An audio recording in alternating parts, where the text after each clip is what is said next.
Huwag daw po ako maghanap iba. Siya lamang daw po.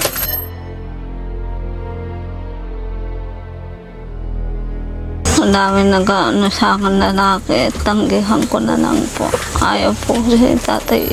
Prangkahan na lang tayo. Ayaw ko pong tumulong sa inyo sa madaling salita na magkaroon kayo ng tahanan kung kayo po ay magkasama ni tatay. Para ko na pong tinolerate o kinonsinti kung ano po yung meron sa inyo. Mas gusto mo na magkasama kayo ng tatay mo kaysa sa magandang kinabukasan ng mga anak mo.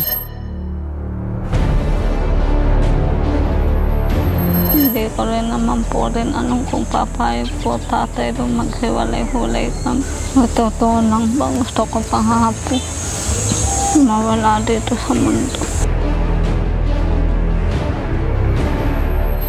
Guys, bago ang lahat, bago ako magsimula sa vlog na ito, ay binabati ko muna ang lahat ng nanay, lola, tita, lahat po ng magulang ngayon dito sa buong mundo ng Happy Mother's Day po sa inyo lahat. At saludo ako sa inyo sa sakripisyo nyo sa inyong mga anak, sa inyong mga asawa, sa lahat ng sakripisyo mula sa pag-anak ninyo sa inyong mga supling ay saludo ako sa inyo.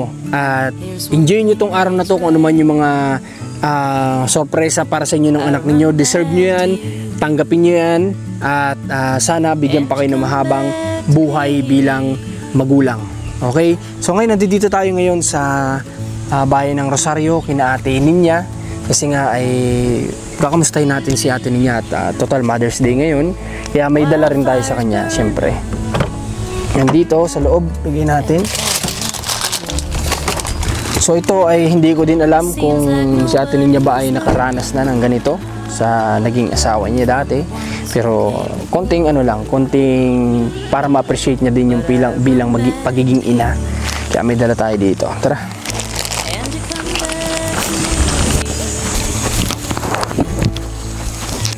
Kamusta Ate Ninya?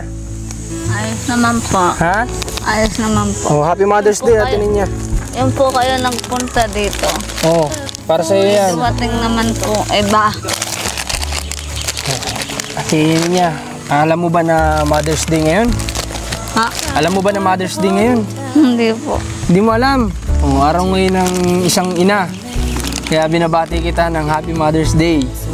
Salamat po. Walang anuman. Ikaw ba sa talambuhay mo ba nakatanggap ka na sa Mother's Day ng ganyan? Hindi ha. Hindi ka pa naka-experience sa dati mong asawa? Hindi din? Hindi rin. Kapag birthday mo? Ay, ganun.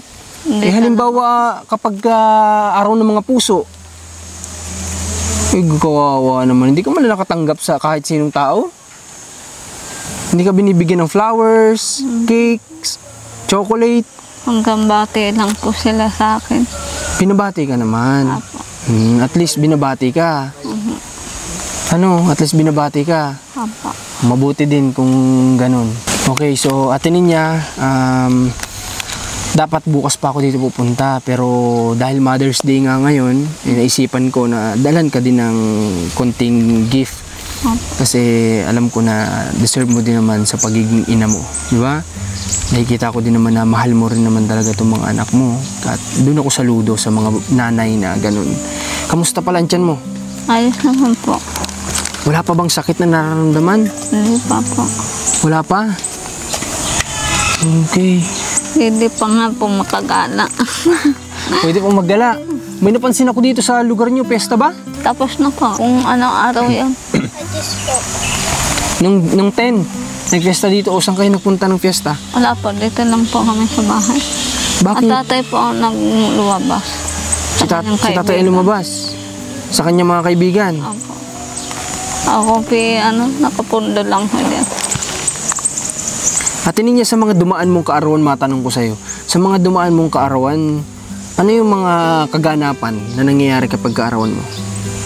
Ano po yun? Anong kaganapan? Anong may handa ba? Hindi. Ha? Wala talaga ho. Yung nga ho, sabi ko yung sa hirap ho namin wala. Kung hindi pa nga po kayo dawating, baka ho ngayon bago kami sa utang. Ay, ganun. Po. Wala sa Pero Ate Ninya, simula nung bata ka na lang, may na-experience ka ba na pinabili ka man lang ng cake ng magulang mo? Wala din. Hindi ko po naranasan. Talagang wala yun pala talaga guys. So tinatanong ko lang kaya niya kasi malay naman natin yung bata siya kahit na ipagluto mo lang ng pansit. Pansit? Hindi din. Oh my God, grabe may mga ganun pala talaga guys, ano? Para sa si Utay, pag nagba-birthday, walang handa rin. Itong mga anak mo ba? May nakaranas na ba dyan na may handa? Wala lang po. Pero meron naman, kahit paano. Kagaya ng ano? Pansit po lang. Sino nagluluto? Tatay po. Ate Ninya, bakit wala ka bang alam lutuin? Utang pa rin ho. Ha? Utang pa rin ho ang pambili. Inuutang. Apo. Pero ikaw, matanong ko, wala kang alam lutuin Ate Ninya? Wala. Bakit nung bata ka hindi ka tinuruan? Baka kaya naasa ka kay tatay kasi siya yung may alam ng lahat.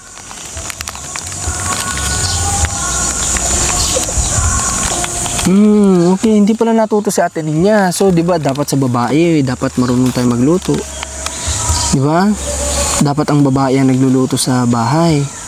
Ano yung sulat na hawak mo? Yung po dumating ho tao yung isang araw.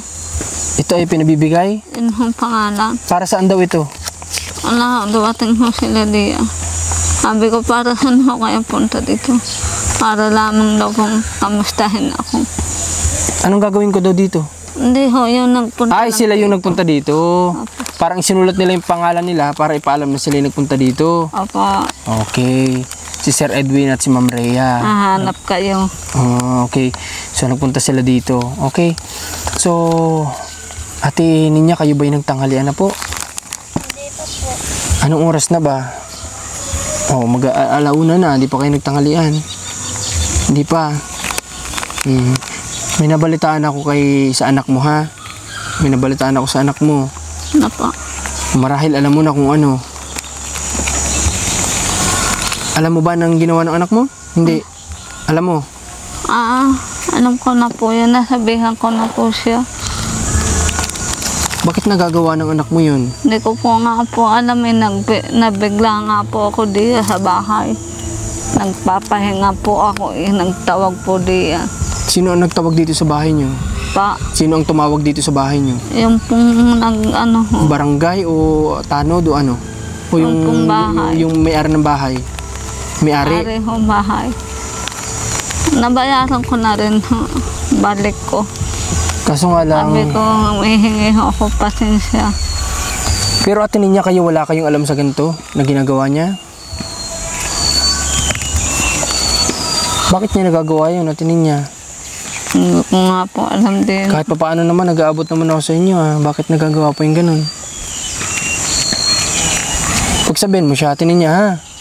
Na hindi dapat ginagawa yun kasi pwedeng makulong sa ganung gawain. Nga po eh. Paano kung may pangarap siyang makatapos tapos ganyan yung gagawin niya, dun siya makakatapos niyan sa bilangguan. Hindi magandang gawain yun. No? Pero hindi mo naman siya kinukonsinti. Hindi ko naman po mapalo. Masama rin naman po. Hindi naman masama mamalo, Ate Ninya. Basta't yung tamang pagpalo. Ano? Biblical po yun. Nasa Biblia yun. Na ang pagpalo sa puwet ng bata ay biblical yun. Basta ipapaliwanag mo sa kanya kung bakit mo siya pinalo. Ano? Para hindi siya magtampo. Ipaliwanag mo na mali kasi yung ginawa mo. Kaya pinalo kita. Walang masamang mamalo, Ate Ninya, kung yun yung magpapatino sa bata. Ha? Nagulat lang din ako sa mga nag-message sa akin kahapon. Sabi ko nga, bakit nagagawa pa yung gano'n ng anak mo? Ano sabi ng tatay mo sa kanya? Kinausap ba si anak mo? Hindi. Kinausap? Ano sabi? Huwag daw ulitin. Maraming nga daw problema. Nagagawa pa daw po yun. Ibig sabihin, hindi niya rin alam. Hindi rin po. Naroon po siya sa kanyang kaibigan. Nagiinom. Nagiinom na naman si tatay? Kahapon? Opo. Alam mo, Ate Ninya, ganito kasi, yung panginginig ng tatay mo, nung kamay niya, ganyan na ganyan din kasi yung dati naming kapitbahay. Kapag ka umiinom siya, nawawala, di ba? Opo. Oh, ganun kasi yung guys, may kapitbahay kaming ganyan. Na kapag ka umiinom siya, nawawala yung panginginig niya dahil po yan sa alak, Ate Ninya. Pati yung pamamagaan ng katawan niya dahil po sa alak yun.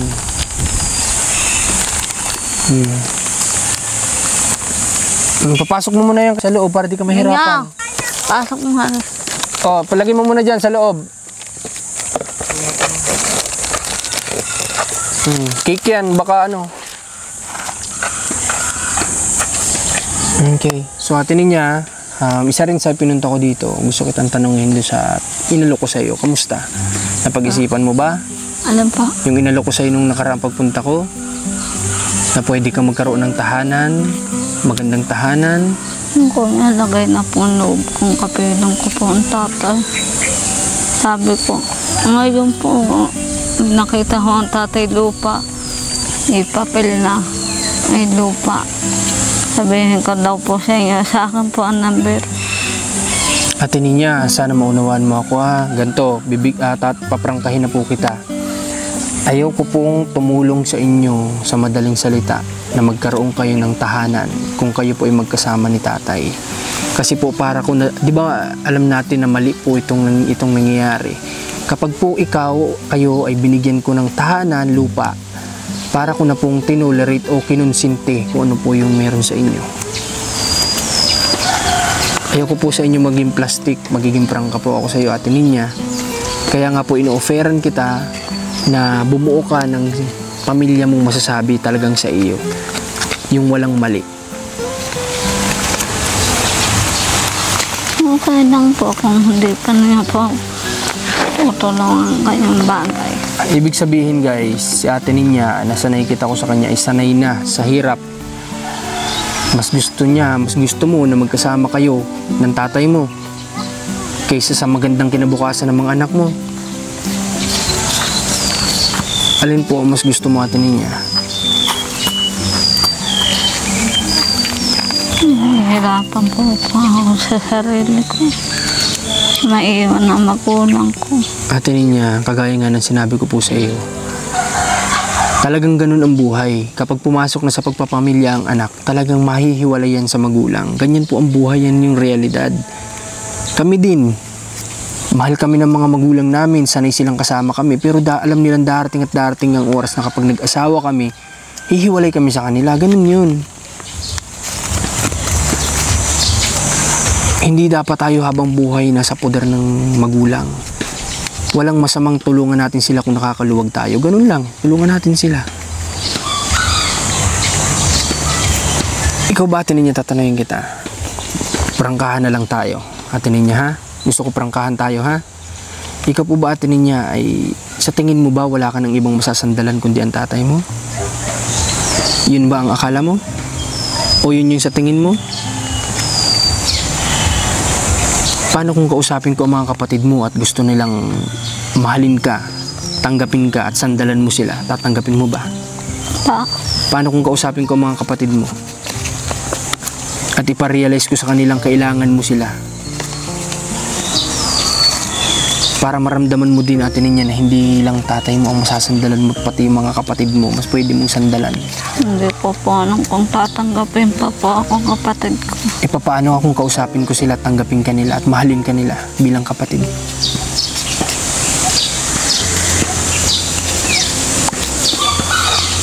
Alam mo, Ate Ninya, nakikita ko kasi sa'yo natatakot ka lang na mawalan ng sasandalan. Kasi nga nasanay ka na nandyan ang tatay mo, sa kanya ka sumasandal lahat.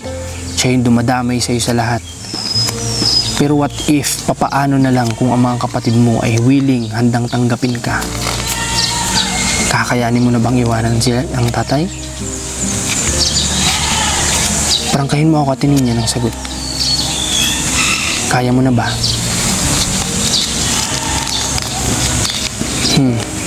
Hindi pa rin. Kahit na nandiyan ang mga kapatid mo. Kung talaga po ako mahal kapatid ko, noon pa po sila lang daw ay sa akin. Paano nga, Ate Ninya, kung galit din sila sa'yo? Kasi nga, pumasok ka sa ganitong sitwasyon na alam mong mali. Magagalit sila, Ate Ninya, talaga. Pero paano kung sa panahong ito handa na sila natanggapin ka ulit bilang kapatid at mahalin?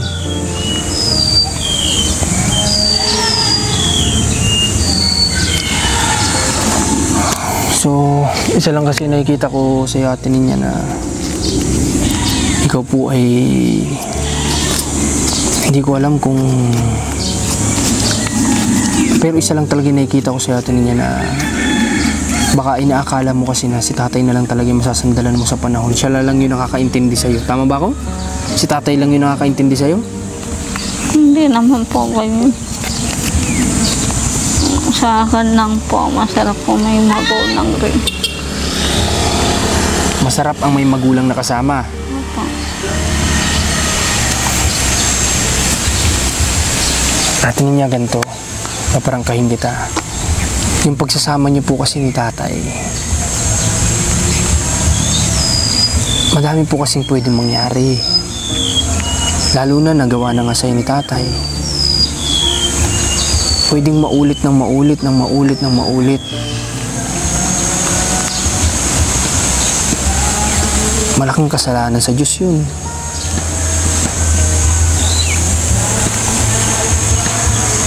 At itong anak mong babae, Sa totoo lang ba, gusto ko panghapon mawala dito sa mundo. Kung buhay naman po, lagi naman po iisipin naman ganyan.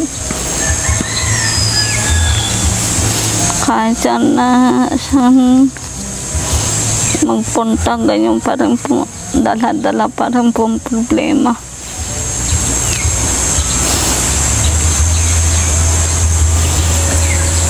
okay, so Okay lang po kung mababawasan ang tulong ninyo sa akin. So ito nga yung sinasabi ko na alam niyo na kahit siguro sabihin ko kay Ate Ninya na ititigil ko yung tulong sa kanya kapag hindi niya ginawa yung kahilingan natin na mahiwalay, ay mas gugustuhin pa rin natin niya na wag na lang tanggapin. Tama ba ako? Ba? Tama ba ako na mas gugustuhin mong hindi tanggapin ang mga tulong namin kaysa maghiwalay kayo ni tatay? Tama ba ako? Sagutin mo ako, Ate Ninya, tama ba ako? Hindi. Hindi ko rin naman po rin anong kung papayag po tatay rin maghiwalay-hulay kami. Paano kung pumayag si tatay? Kung payag po tatay, Papayag ka na rin? opo. Ayos. Paano kung kausapin ko si tatay? Ng lalaki sa lalaki mag-usap kami. Na Okay gusto lang namin po. mabigyan ka ng magandang buhay kasama ang mga anak mo. Kapag pumayag siya, papayag ka na rin. Kung lagay po sa kanyang loob, Kung ibig sabihin mo, kung bukal sa loob niya.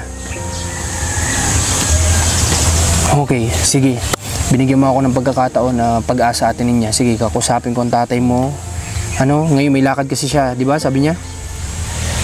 So, kung makausap ko siya ngayon, kakausapin ko na ngayon mismo. Pero kung hindi, babalik ako bukas para lang makausap ko siya. Maglalaan ako ng oras para sa kanya. Ate Ninya, unang-una kami, pwede mo na kaming sandalan ngayon. Pangalawa, itong mga kapatid mo, kapag kinausap ko to, sigurado magbabago lahat. Huwag na saan ba si tatay ngayon? Malis kasi, may pinuntahan. At ipinapangako namin si Ate Ninya, yung tulong, ginagarantiya namin sa iyo yan. Basta, humiwalay ka lang.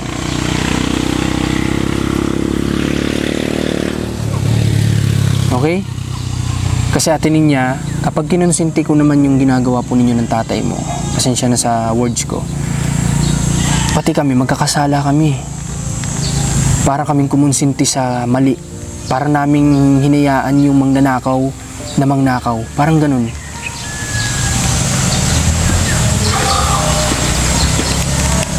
Ate Ninya, sige po, sana wag mo muna itong banggitin sa papa mo. Hayaan muna ako makipag-usap sa kanya, ha? May isa pa akong tanong. Ate Ninya, ikaw po ba ay nakaranas ng pananakot sa tatay mo? Sabihin mo po sa akin, huwag ka matatakot, huwag ka mahiya. minsan po. Minsan, tinakot ka ng tatay mo minsan. Kagaya ng anong salita. Sige po, huwag ka matakot. Sabihin mo, Ate Ninya. Kagaya ng anong pananakot. Ah, Kagaya ng anong salita. Pwede na po hindi na tayo mag-TV. Sige, sabihin mo. At dito nga ay nag-usap kami ni Ate Ninya nang walang camera at sinabi niya sa akin lahat. So guys, pinakat ko yung camera kasi may sinabi sa akin si Ate Ninya. Pasensya na kung hindi ko masabi sa inyo. Mabigat po yung sinabi sa akin ni Ate Ninya na okay na, iba ang basta iba ang tingin ni tatay kay Ate Ninya. Ganoon na lang, isang iksing salita na lang. Iba ang tingin ni tatay kay Ate Ninya. So sa Ate Ninya hindi naman daw ganun. Pero Ate Ninya, bakit kung noon ba Ate Ninya sakali na noon pa kami dumating at handa kaming ihiwalay ka, mapayag ka kaya? Ano po yun? Habang buhay ko na po hanggang hindi ko makikita ang tatay. Hindi Ate Ninya. Kung sakaling ihiwalay ka namin dito, bigyan ka namin ng maayos na tahanan, maayos na buhay ng mga anak mo, sa edukasyon, Ate Ninya, pwede ka namang bumisita sa tatay mo. Bisita lang. Kamustahin lang. Dalhin ko anong gusto mong dalhin sa kanya kung meron kang blessing. Yun lang. Kasi tatay mo pa rin yun ay.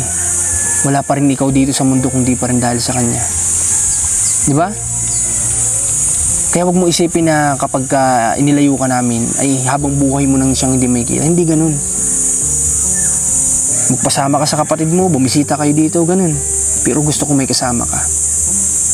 Okay ba sa'yo?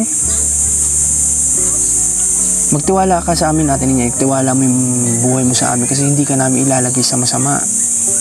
Ilalagay ka namin sa mabuti. Kasama yung mga anak mo.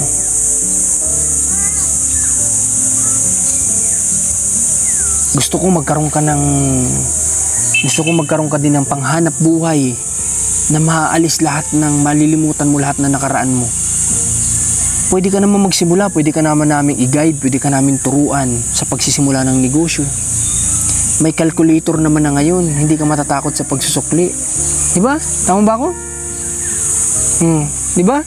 I-guide ka namin, turuan ka namin paano i-manage yung negosyo. Tandaan mo lang kung paano yung ginagawa natin araw-araw. Handa kaming gawin yun, handa kaming mag-spend ng oras para sa'yo. Pagsusukli, huwag ka matakot, may calculator naman. Tuturuan ka namin kung paano gumamit. Diba? Gusto ko makita kita kasi Ate Ninya someday na kapag di na tayo madalas nagkikita, kapag binisita kita, gusto ko makikita ko na umuunlad din yung buhay mo sa pamamagitan mo din sa pagsisikap mo. Diba? Ang sarap nun na nakikita mong yung anak mo nabibigay mo yung mga gusto dahil nagsisikap ka. Diba? Na meron kang negosyo.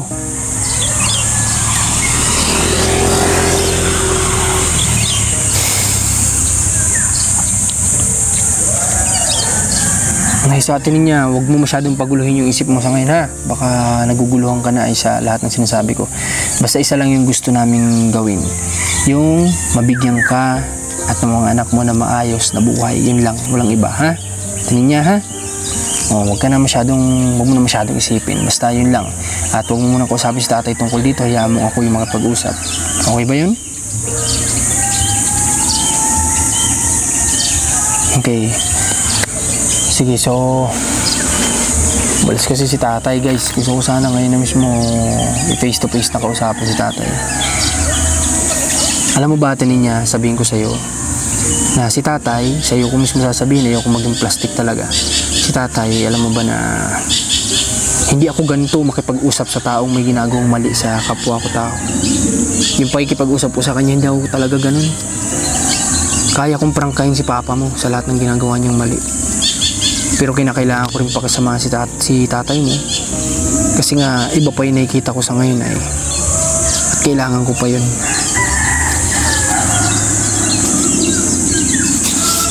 Ikaw Ate Ninya, tatanungin ko. Sige. Sa tingin mo ba, tama ba ang ginawa ni tatay sa iyo? Sa tingin mo ba, tama ang ginawa ni tatay sa iyo? Ikaw po sumagot. Sige po, huwag ka maya sa amin. Sagutin mo kung ano yung sa tingin mong tama. Yung ginawa niya sa'yo bilang anak, tama ba? Ha? Pa. Yung ginawa niya sa'yo bilang anak, tama ba? Hindi. Di ba? Alam mo naman na hindi.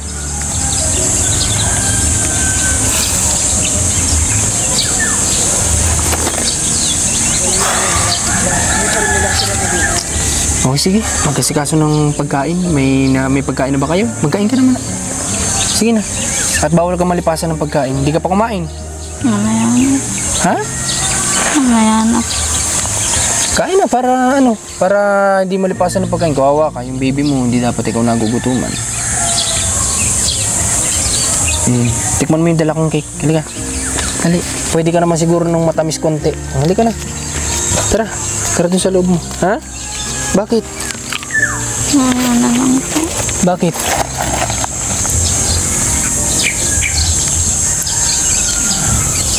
Ate niya, isang tanong na lang bago kami umalis ngayong araw.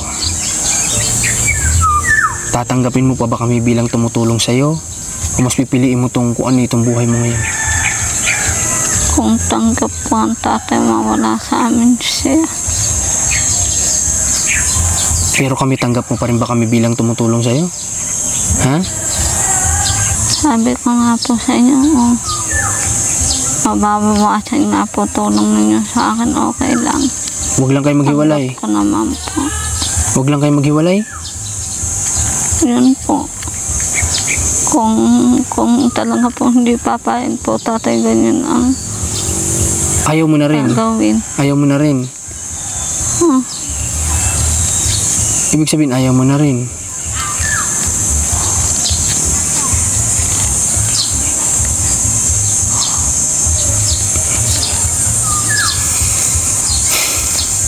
Tsaka si tatay, atinin niya. Nagtatrabaho pa ba yung tatay mo? Hindi na. Ako lang po nag-ano nga po. Kasi iniisip ko din kasi atinin niya. Alam mo atinin niya, sa totoo lang, yung dinadala ko anumang blessing sa inyo, anumang yung binibigay ko sa inyo, para sa iyo yun, sa anak mo at sa dalawang mong anak. Yun yung concern ko. Ano? Pero si tatay, kasi, kung noong ang walang tulong na dumarating sa inyo, ayaw niya magtrabaho. Paano pa kaya ngayon? Di ba? Mas lalo siyang hindi kikilos.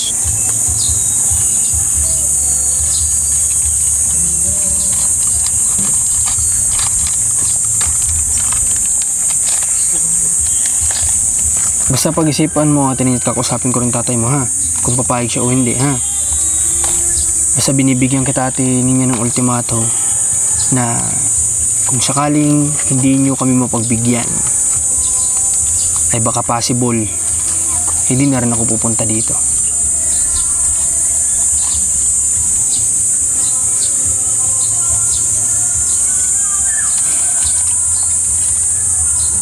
Ilang minuto eh?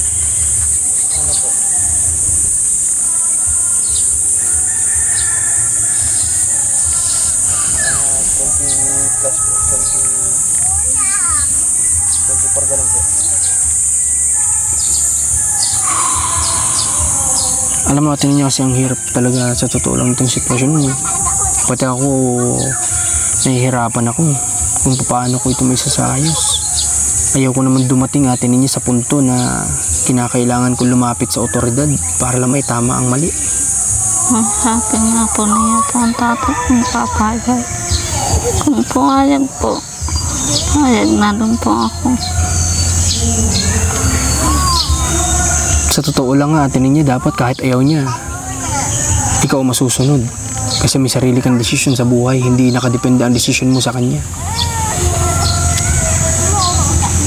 Dapat nga, kung ano yung sabihin mo, yun yung masusunod. Dapat may paninindigin ka sa sasabihin mo. Pag sinabi mong tatay, aalis ako, kailangan kong buuin ang sarili ko, kailangan kong buuin ang pamilya ko, yun ang masusunod. Di ba sabi ko sa inyo nakaraan, ang magulang hanggang payo lang, hindi sila magdedesisyon. Pero yun ang gusto mong mangyari. Ano po yung kapatid ko pong matanda sa amin. Ha? Gusto rin po ko kunin. Nino? Yung pong matanda Yung ko babae? sa amin. Yung si kuya doon. Nasaan siya? Saan siya nakatira? Layo po dito. Anong lugar? Hindi mo alam? Sige, katanungin ko yun sa kapatid mo. Gusto kanyang kunin? Gusto po ko kunin. Ayaw lang po tatay nga po. Ay, ganun. Ayaw ni tatay. Kaya po ako na Ay, grabe naman yun.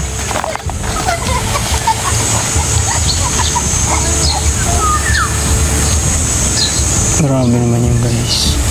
So doon pa lang talaga makikita natin na hindi siya ayaw ni tatay na si tatay ay ayaw na mailayo si ate niya sa kanya. Kasi nga, kagaya na sinabi niya, iba yung tingin sa kanya, si tatay.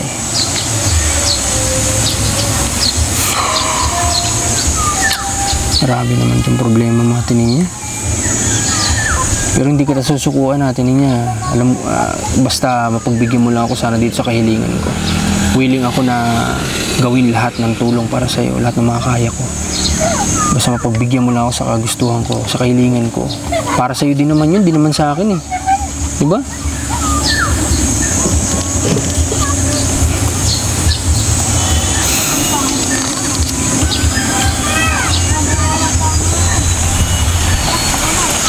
Tara, dun tayo sa loob ng banyo. Tara. Liga. Grabe yung bigat guys sa dibdib na marinig kay ate niya itong mga bagay na to. Wala kasi si tatay. Maya guys, pupuntahan ko din yung kapatid niya dito sa taas. Baka nandito. Ate niya, di ba 3 lang kayo magkakapatid? Pa, 3 lang kayo magkakapatid, di ba? tataklo po kaming buhay, 2 patay. Oo nga, di ba 3 lang kayo? So ibig sabihin ito nandito sa taas lalaki. Apo, Bakit yung nasa ang namatay babae? babae, lalaki po. Ako lang po ang babae. Okay. Ikaw lang ang babae na buhay. Akala ko may isang babae man lang sa inyo. Ito po ba mga kapatid natin niya, simula nung nangyari ito sa inyo, walang nasabi sa inyo? Pa, Hindi siya nakipag-usap sa tatay mo? Yung mga kapatid mo? Hindi. kaya nga po yung po, kukunin po ako palihim. Gusto po ako itakas dito. O bakit pinaalam mo sa tatay mo? Paano niya nalaman? Sabi ko sa akin po yung matanda namin.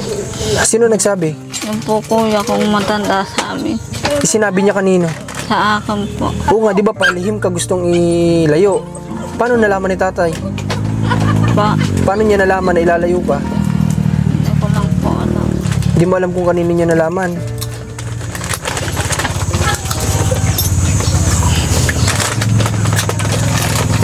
Okay, so yung pala yung nangyari dun guys. Gusto pala siyang kunin ng kapatid na panganay. Kasi si tatay nga yung may ayaw.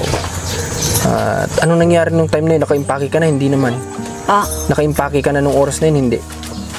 Hindi pa. Kumbaga nakaplano pa lang. Pero ikaw nung time na yun, payag ka naman. Payag ka sana? Oo, payag pala sana siya guys nung mga oras na yun. mabigat lang po ang tatay eh. Ha? Hindi po kami mapayagan luwayo sa kanya. Lalo ito, bumatagal na. Anong sinasabi ng tatay sa'yo kapag kasi sabi niyang ganyan na hindi ka pwedeng umalis? Huwag daw po ako maghanap iba. Siya lamang daw po.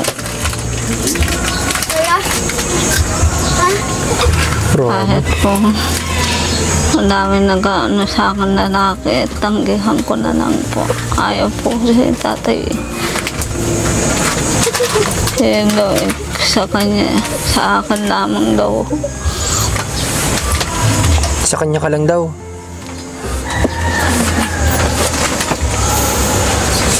Namin daw nakikita daw tatay babae sa akin lang po nagkikita. Matanda ng papa Dahil mo hindi atin na po mo. nagkasawa ang tatay. Grabe naman yun. Kaya nga sinasabi ko sa inyo guys, talaga ingat din tayo sa pagbibigay ng komento kay ate niya kasi nakikita ko talaga dito na kay tatay din talaga yung talagang pinakang main problem dito, hindi kay ate niya kasi ate niya ay nandun lang din yung takot, nandun lang din yung basta lahat na nandoon. Kaya sabi ko sa inyo, liban na dapat natin ditong 100% unawain, lalo na ng mga kapatid niya. Huwag tayo magalit kay ate niya, bigyan natin siya ng pagmamahal, pag-aaruga, masasandalan sa panahon na ito. Bahin yung kailangan natin niya.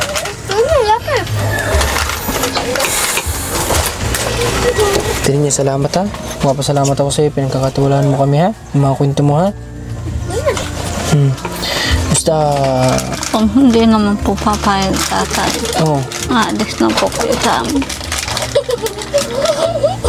Oo nga pala, sabi pala yung nagpunta dito. Oo. Hindi naman daw po kayo habang buhay tutulong sa amin. Tama yun. Totoo yun. Kaya nga gusto kita atin ninyang ilagay sa sa dapat mong paglagyan sa maayos. Kasi hindi habang buhay tutulong ako sa inyo. Tama sila, totoo yun. Hindi habang buhay. Kaya nga gusto ko di ba sabi ko sa'yo, gusto kitang matuto magnegosyo. Para na sa ganun, kaya mong buhayin ng mga anak mo kahit wala kami. Di ba? Patinin niya kung nandito lang kayo si tatay ayaw kumilos. Yung pagtitinda mo po ng sampalok, hindi yan sasapat. Kapag nag-high school na yung anak mo, hindi na po yung kaya. Hindi na kayang suportahan nun. Hindi ba? O isipin mo po yun, natinin niya. Kaya nga gusto kitang ilagay sa dapat na mabuti. Kasi nga, para pag dumating yung time na hindi na kami tumutulong sa iyo, kaya mo na. Tama sila, totoo yun, sinasabi nila. Hindi nila nga, wala na doon. Okay. So, atin niya, gusto ko sana pag-isipan mo ito mabuti, ha? Kailangan magawa na natin to ng sa lalong madaling panahon. Ma-actionan na natin to, ha? Kung ito ay tumagal ng 10 taon na walang nangyari, sana ngayon, kahit pa paano may mangyari na.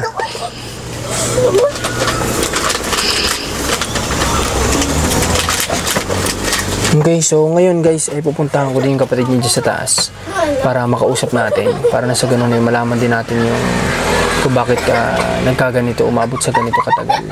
Diba? At gusto ko rin makausap sila na kailangan sila natin niya. Nandiyan kaya yung kapatid mo lalaki? Nandiyan kaya sa taas? Kung nandiyan ako kapatid ka lalaki. Oo, nandiyan kaya? Nga, nandiyan na nung aras. Nandiyan? Tingnan mo muna nga, Tingnan mo nga. At pupuntahan ko. Ninong aras Sabihin mo kung pwede ko siyang makausap, kamo. Pagpaalam mo. Samahin si Ineng kung sasama. Ayoko. Dito na lang ako. Okay, guys. So, yun. Maraming salamat sa lahat ng sumama ngayong araw. Ngayon po ay ginagawa natin lang yung makakaya natin para kay Ate Ninya. Hanggat wala pa nga yung, di ba, yung sinasabi ko sa inyo. Hanggat wala pa yun ay ginagawa natin to yung makakaya natin makumbinsi sa atin yan sa lalong madaling panahon. At alam ko marami naniniwala nga sa atin na tayo yung pinadala ni God para maging tulay sa pagbabago ng buhay natin niya, sa makaalis sa kalbaryo na dinanas niya sa tagal ng panahon na ito na 10 taon. Okay? So, yun lang. Maraming salamat. Supportan nyo itong video na to. Marcos TV Channel, Commander Marcos, Rans TV. Supportan nyo yung team namin, ng Team Marcos. Sa mga OFW, salamat po sa lahat ng gusto magpaabot ng tulong kay Ate Ninya. Alam ko nag-aabang lang kayo dyan. Huwag tayo mag-alinlangan na tumulong. Yun lang po. Wala. Umago po ahawa. Okay lang. Sige. Maraming salamat at God bless po sa lahat. At Happy Mother's Day ulit sa lahat na magulang. My heart to fear and grace, my fears relieved. How precious did that grace